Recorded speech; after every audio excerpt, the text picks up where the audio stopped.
أعوذ بالله من الشيطان الرجيم. بسم الله الرحمن الرحيم. إليه يرد علم الساعة وما تخرج من ثمرات من أكمامها وما تحمل من أنثى ولا تضع إلا بعلمه ويوم يناديهم أين شركائي قالوا آذناك ما منا من شهيد وضل عنهم ما كانوا يدعون من قبل وظنوا ما لهم من محيص. لا يسأم الإنسان من دعاء الخير وإن مسه الشر فيئوس قنوط. ولئن أذقناه رحمة منا من بعد ضراء مسته ليقولن هذا لي وما أظن الساعة قائمة ولئن رجعت إلى ربي إن لي عنده للحسنى فلننبئن الذين كفروا بما عملوا ولنذيقنهم من عذاب غليظ.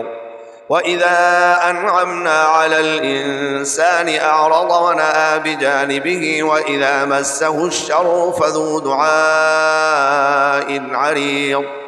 قل أرأيتم إن كان من عند الله ثم كفرتم به من أضل ممن هو في شقاق بعيد. سنريهم آياتنا في الآفاق وفي أنفسهم حتى يتبين لهم أنه الحق. أولم يكف بربك أنه على كل شيء شهيد. ألا إنهم في مرية من لقاء ربهم ألا إنه بكل شيء محيط. بسم الله الرحمن الرحيم. حميم عين سين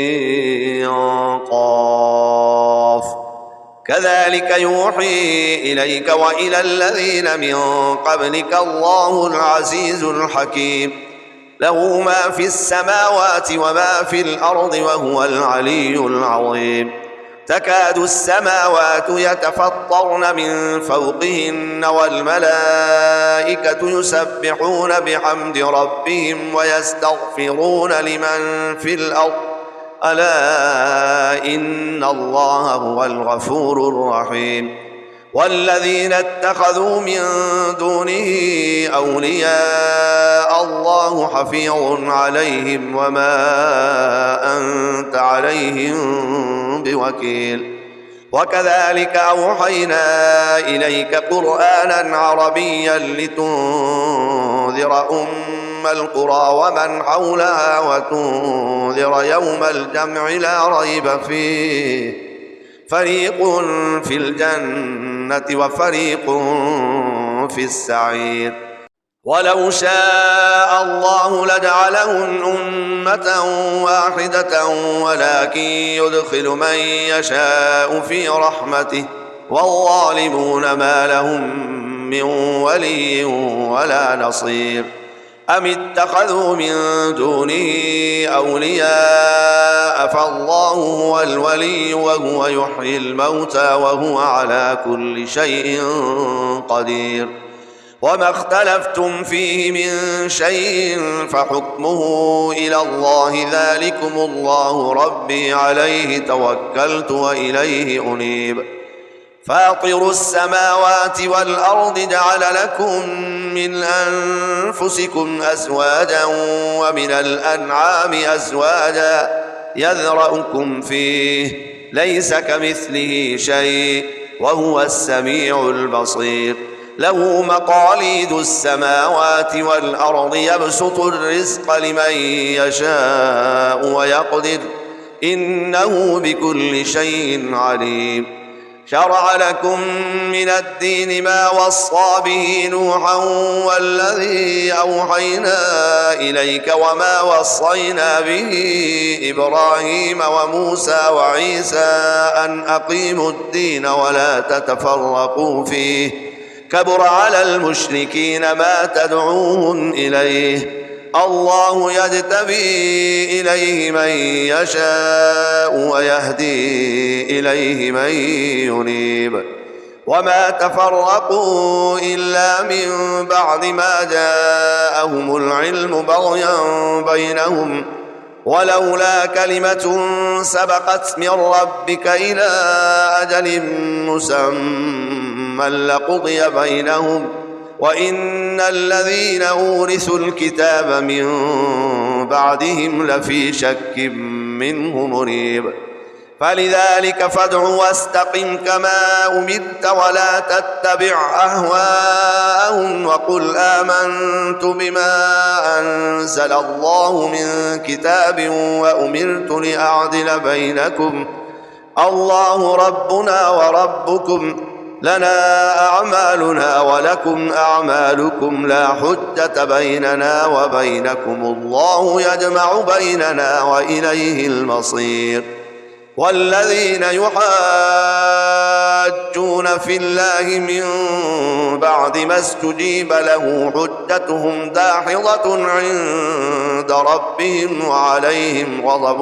ولهم عذاب شديد الله الذي أنزل الكتاب بالحق والميزان وما يدريك لعل الساعة قريب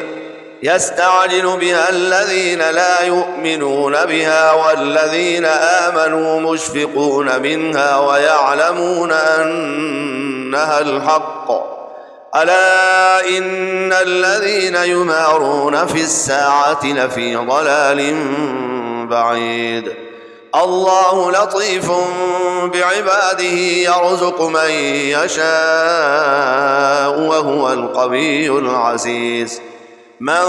كان يريد حرث الآخرة نزد له في حرثه ومن كان يريد حرث الدنيا نؤته منها وما له في الآخرة من نصيب أم لهم شركاء شرعوا لهم من الدين ما لم يأذن به الله ولولا كلمة الفصل لقضي بينهم وإن الظالمين لهم عذاب أليم ترى الظالمين مشفقين مما كسبوا وهو واقع بهم والذين آمنوا وعملوا الصالحات في روضات الجنات لهم ما يشاءون عند ربهم ذلك هو الفضل الكبير ذلك الذي يبشر الله عباده الذين آمنوا وعملوا الصالحات قل لا أسألكم عليه أجرا إلا المودة في القربى ومن يقترف حسنة نزد له فيها حسنا إن الله غفور شكور أم يقولون افترى على الله كذبا فإن يشأ الله يختم على قلبك ويمحو الله الباطل ويحق الحق بكلماته إنه عليم بذات الصدور وهو الذي يقبل التوبة عن عباده ويعفو عن السيئات ويعلم ما تفعلون ويستجيب الذين آمنوا وعملوا الصالحات ويزيدهم من فضله والكافرون لهم عذاب شديد ولو بسط الله الرزق لعباده لبغوا في الأرض ولكن ينزل بقدر ما يشاء إنه بعباده خبير بصير وهو الذي ينزل الغيث من بعد ما قنطوا وينشر رحمته وهو الولي الحميد ومن آياته خلق السماوات والأرض وما بث فيهما من دابة وهو على جمعهم إذا يشاء قدير وما أصابكم من مصيبة فبما كسبت أيديكم ويعفو عن كثير وما أنتم بمعجزين في الأرض وما لكم من دون الله من ولي ولا نصير. ومن آياته الجوار في البحر كالأعلام إن يشأ يسكن الريح فيظللن رواكد على ظهره إن في ذلك لآيات لكل صبار شكور. أو يوبقهن بما كسبوا ويعفو عن كثير ويعلم الذين يجادلون في آياتنا ما لهم من محيص. فما أوتيتم من شيء فمتاع الحياة الدنيا وما عند الله خير وأبقى للذين آمنوا وعلى ربهم يتوكلون. والذين يجتنبون كبائر الإثم والفواحش وإذا ما غضبوا هم يغفرون. والذين استجابوا لربهم وأقاموا الصلاة وأمرهم شورى بينهم ومما رزقناهم ينفقون. والذين إذا أصابهم البغي هم ينتصرون. وجزاء سيئة سيئة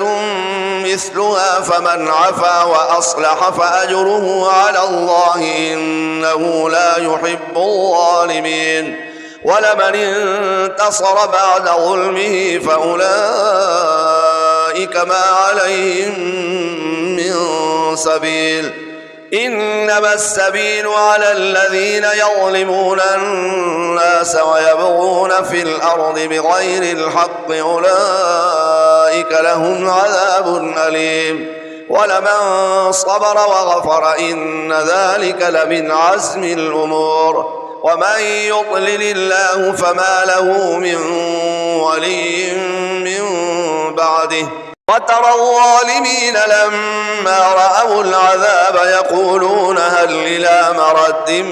من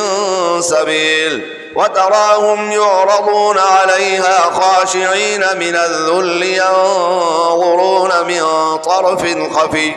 وقال الذين آمنوا إن الخاسرين الذين خسروا أنفسهم وأهليهم يوم القيامة ألا إن الظالمين في عذاب مقيم. وما كان لهم من أولياء ينصرونهم من دون الله ومن يضلل الله فما له من سبيل. استجيبوا لربكم من قبل أن يأتي يوم لا مرد له من الله ما لكم من ملجأ يومئذ وما لكم من نكير. فإن أعرضوا فما أرسلناك عليهم حفيظا إن عليك إلا البلاغ. وإنا إذا أذقنا الإنسان منا رحمة فرح بها وإن تصبهم سيئة بما قدمت أيديهم فإن الإنسان كفور. لله ملك السماوات والأرض يخلق ما يشاء يهب لمن يشاء إناثا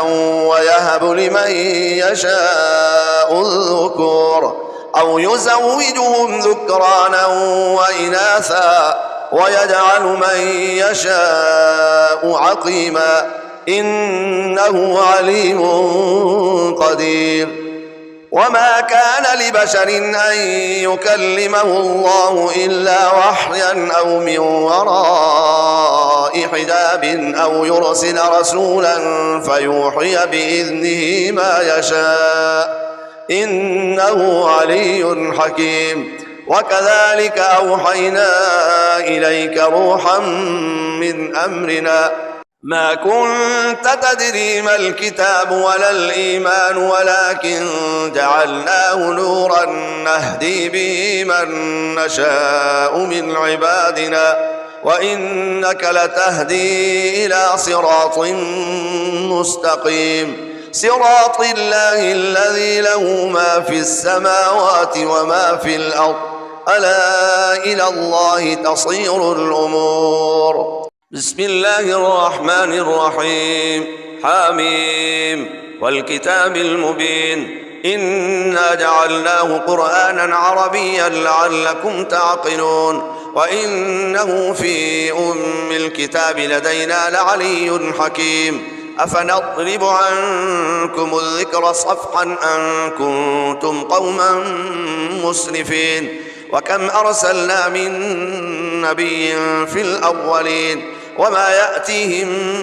من نبي إلا كانوا به يستهزئون فأهلكنا أشد منهم بطشا ومضى مثل الأولين ولئن سألتهم من خلق السماوات والأرض ليقولن خلقهن العزيز العليم الذي جعل لكم الأرض مهدا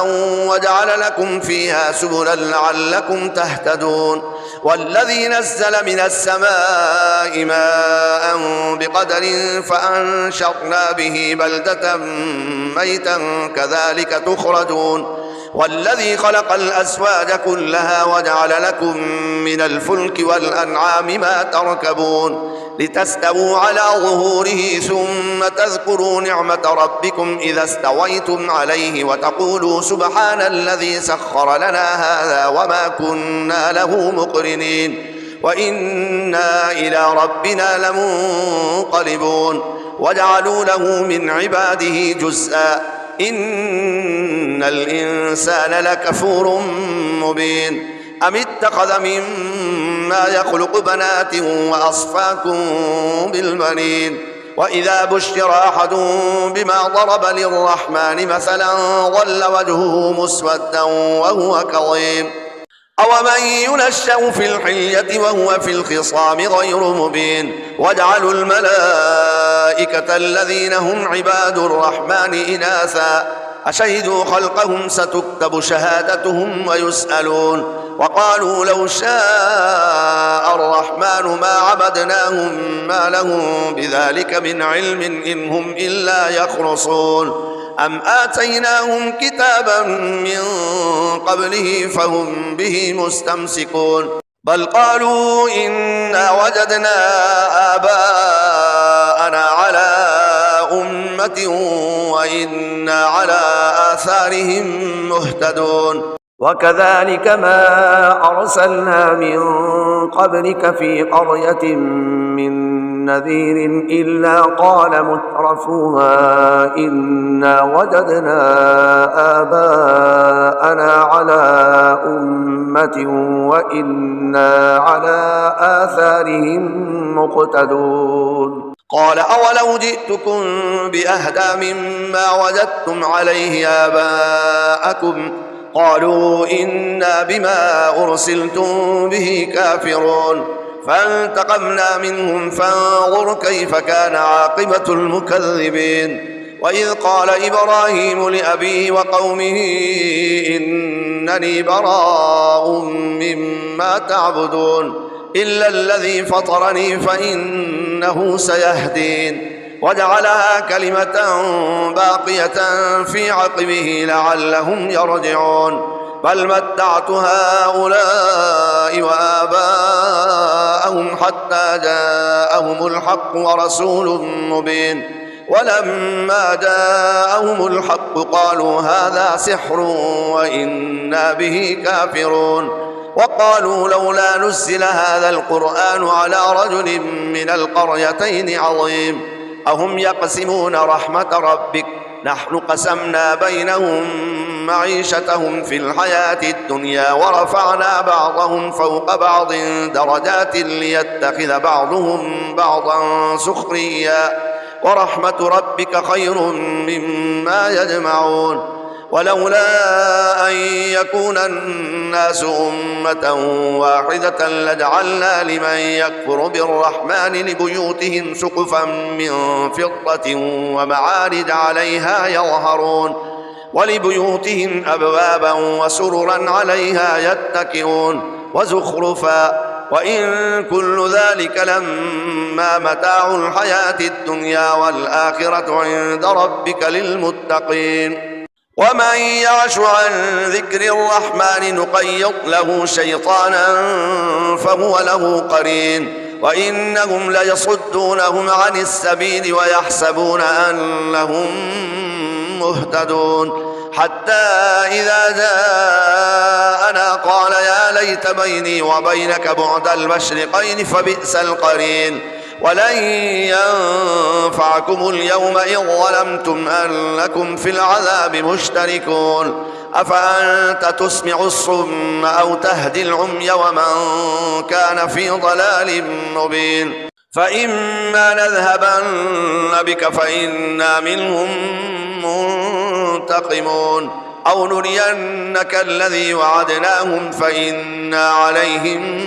مقتدرون فاستمسك بالذي أوحي إليك إنك على صراط مستقيم وإنه لذكر لك ولقومك وسوف تسألون واسأل من أرسلنا من قبلك من رسلنا أجعلنا من دون الرحمن آلهة يعبدون ولقد أرسلنا موسى بآياتنا إلى فرعون وملئه فقال إني رسول رب العالمين فلما جاءهم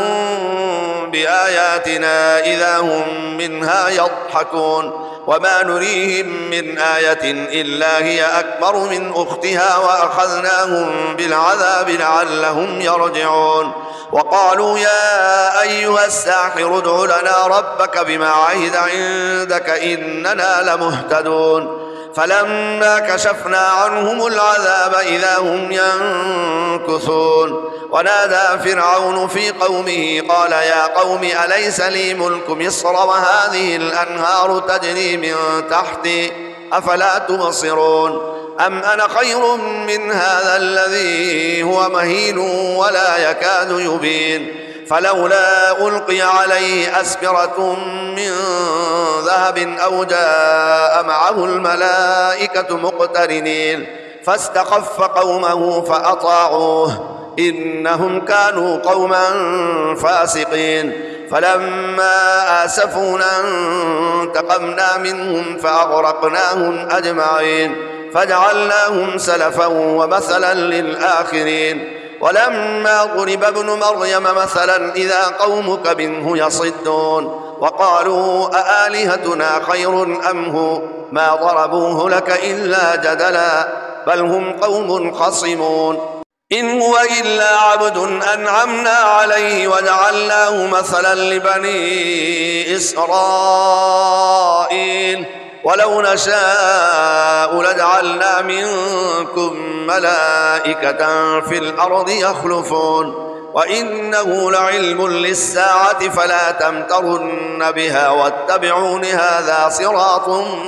مستقيم ولا يصدنكم الشيطان إنه لكم عدو مبين ولما جاء عيسى بالبينات قال قد جئتكم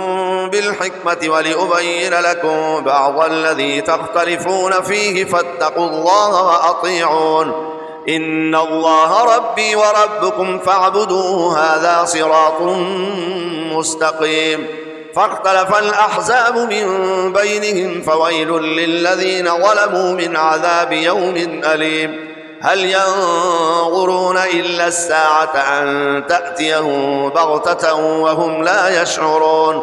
الأخلاء يومئذ بعضهم لبعض عدو إلا المتقين يا عباد لا خوف عليكم اليوم ولا أنتم تحزنون الذين آمنوا بآياتنا وكانوا مسلمين ادخلوا الجنة أنتم وأزواجكم تحبرون يطاف عليهم بصحاف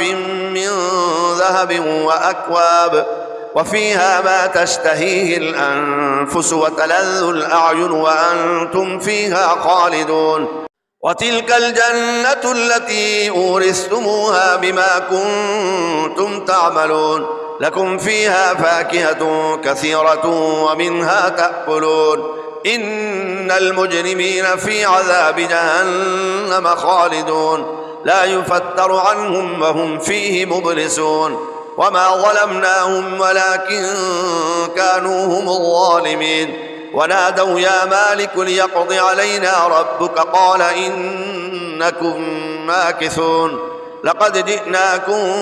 بالحق ولكن أكثركم للحق كارهون أم أبرموا أمرا فإنا مبرمون أم يحسبون أنا لا نسمع سرهم ونجواهم بلى ورسلنا لديهم يكتبون قل إن كان للرحمن ولد فأنا أول العابدين سبحان رب السماوات والأرض رب العرش عما يصفون فذرهم يخوضوا ويلعبوا حتى يلاقوا يومهم الذي يوعدون وهو الذي في السماء إله وفي الأرض إله وهو الحكيم العليم وتبارك الذي له ملك السماوات والأرض وما بينهما وعنده علم الساعة وإليه ترجعون ولا يملك الذين يدعون من دونه الشفاعة إلا من شهد بالحق وهم يعلمون ولئن سألتهم من خلقهم ليقولن الله فأنا يؤفكون وقيله يا رب إن هؤلاء قوم لا يؤمنون فاصفح عنهم وقل سلام فسوف يعلمون بسم الله الرحمن الرحيم حميم والكتاب المبين إنا أنزلناه في ليلة مباركة إنا كنا منذرين فيها يفرق كل أمر حكيم أمرا من عندنا إنا كنا مرسلين رحمة من ربك إنه هو السميع العليم رب السماوات والأرض وما بينهما إن كنتم موقنين لا إله إلا هو يحيي ويميت ربكم ورب آبائكم الأولين بل هم في شك يلعبون فارتقب يوم تأتي السماء بدخان مبين يغشى الناس هذا عذاب أليم ربنا اكشف عنا العذاب إنا مؤمنون أنى لهم الذكرى وقد جاءهم رسول مبين ثم تولوا عنه وقالوا معلم مجنون إنا كاشف العذاب قليلا إنكم عائدون يوم نبطش البطشة الكبرى إنا منتقمون ولقد فتنا قبلهم قوم فرعون وجاءهم رسول كريم أن أدوا إلي عباد الله إني لكم رسول أمين وأن لا تعلوا على الله إني آتيكم بسلطان مبين وإني عذت بربي وربكم أن ترجمون وإن لم تؤمنوا لي فاعتزلون فدعا ربه أن هؤلاء قوم مجرمون فأسر بعبادي ليلا إنكم متبعون واترك البحر رهوا إنهم جند مغرقون كم تركوا من جنات وعيون وزروع ومقام كريم ونعمة كانوا فيها فاكهين كذلك وأورثناها قوما آخرين فما بكت عليهم السماء والأرض وما كانوا منظرين ولقد نجينا بني إسرائيل من العذاب المهين من فرعون إنه كان عاليا من المسرفين ولقد اخترناهم على علم على العالمين وآتيناهم من الآيات ما فيه بلاء مبين إن هؤلاء ليقولون إن هي إلا موتتنا الأولى وما نحن بمنشرين فأتوا بآبائنا إن كنتم صادقين أهم خير أم قوم تبع والذين من قبلهم أهلكناهم إنهم كانوا مجرمين وما خلقنا السماوات والأرض وما بينهما لاعبين ما خلقناهما إلا بالحق ولكن أكثرهم لا يعلمون إلا يوم الفصل ميقاتهم أجمعين يوم لا يغني مولى عن مولى شيئا ولا هم ينصرون إلا من رحم الله إنه هو العزيز الرحيم إن شجرة الزقوم طعام الأثيم كالمهل يغلي في البطون كغلي الحميم خذوه فاعتلوه إلى سواء الجحيم ثم صبوا فوق رأسه من عذاب الحميم ذق إنك أنت العزيز الكريم إن هذا ما كنتم به تمترون إن المتقين في مقام أمين في جنات وعيون يلبسون من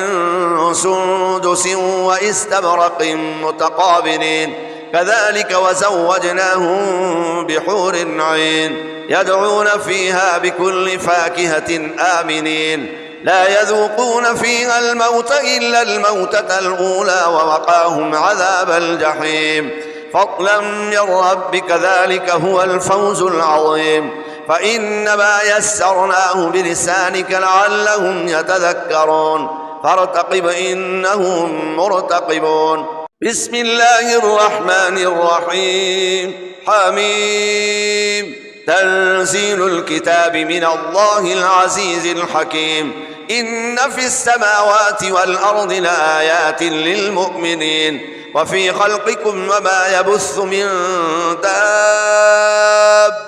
آيات لقوم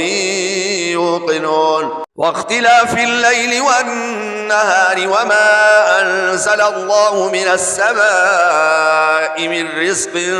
فأحيا به الأرض بعد موتها وتصريف الرياح آيات لقوم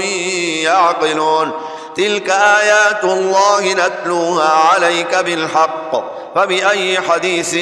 بعد الله وآياته يؤمنون ويل لكل أفاك أثيم يسمع آيات الله تتلى عليه ثم يصر مستكبرا كأن لم يسمعها فبشره بعذاب أليم وإذا علم من آياتنا شيئا اتخذها هزوا أولئك لهم عذاب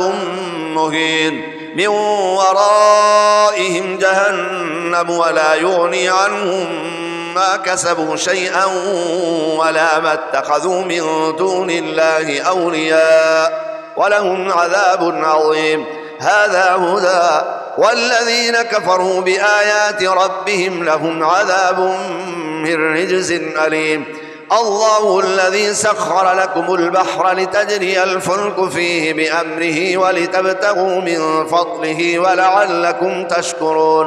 وسخر لكم ما في السماوات وما في الأرض جميعا منه إن في ذلك لآيات لقوم يتفكرون قل للذين آمنوا يغفروا للذين لا يرجون أيام الله ليجزي قوما بما كانوا يكسبون من عمل صالحا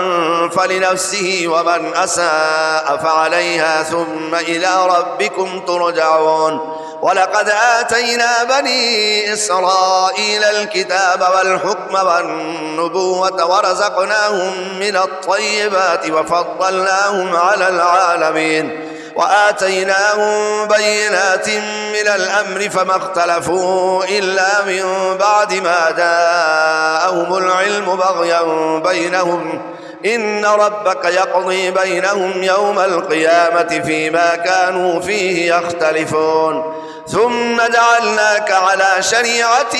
من الأمر فاتبعها ولا تتبع أهواء الذين لا يعلمون إنهم لن يغنوا عنك من الله شيئا وإن الظالمين بعضهم أولياء بعض والله ولي المتقين هذا بصائر للناس وهدى ورحمة لقوم يوقنون أم حسب الذين اجترحوا السيئات أن نجعلهم كالذين آمنوا وعملوا الصالحات سواء محياهم ومماتهم ساء ما يحكمون وخلق الله السماوات والأرض بالحق ولتجزى كل نفس بما كسبت وهم لا يظلمون أفرأيت من اتخذ إلهه هواه وأضله الله على علم وختم على سمعه وقلبه وجعل على بصره غشاوة فمن يهديه من بعد الله أفلا تذكرون وقالوا ما هي إلا حياتنا الدنيا نموت ونحيا وما يهلكنا إلا الدهر وما لهم بذلك من علم إن هم إلا يظنون وإذا تتلى عليهم آياتنا بينات ما كان حجتهم إلا أن قالوا ائتوا بآبائنا إن كنتم صادقين قل الله يحييكم ثم يميتكم ثم يجمعكم إلى يوم القيامة لا ريب فيه ولكن أكثر الناس لا يعلمون ولله ملك السماوات والأرض ويوم تقوم الساعة يومئذ يخسر المبطلون وترى كل أمة جاثية كل أمة تدعى إلى كتابها اليوم تجزون ما كنتم تعملون هذا كتابنا ينطق عليكم بالحق إنا كنا نستنسخ ما كنتم تعملون فأما الذين آمنوا وعملوا الصالحات فيدخلهم ربهم في رحمته ذلك هو الفوز العظيم وأما الذين كفروا أفلم تكن آياتي تتلى عليكم فاستكبرتم وكنتم قوما مجرمين وإذا قيل إن وعد الله حق والساعة لا ريب فيها قلتم ما ندري ما الساعة إن نظن إلا ظنا